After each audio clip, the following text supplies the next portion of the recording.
Kandidati i RDK-s për Tetovën Izet Zeqiri ka qëndruar në kalan e Tetovës dhe ka akuzuar Ministrinë e Kulturës së Republikës së Maqedonisë dhe pushtetin lokal se e ka lënë anash këtë kala duke mos ndarë mjete për restaurimin e saj. Është një kompleks tërësisht i shkatruar, edhe pse ky kompleks është i pasur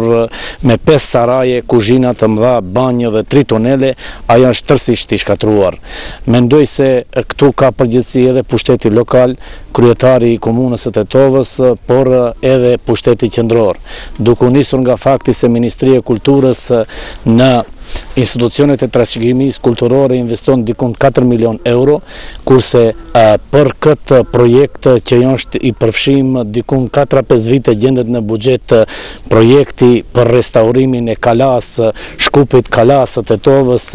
dhe si quhet në projekt Viniçko Kale, të gjitha 1.300.000 euro shkojnë në ndërtimin e kalas, shkupit dhe Viniçko Kale dhe aseci të investohet në restaurimin e këtij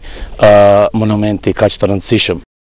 Zeqiri gjatë një preskonferencë në kalan e Tetovës tha, edhe pse ekziston projekti për restaurimin e kësaj kalaje, me qrasë janë ndarë 1.300.000 euro, megjithatë pushteti nuk ka marrë asnjë iniciativë që ta restaurojë deri në fund.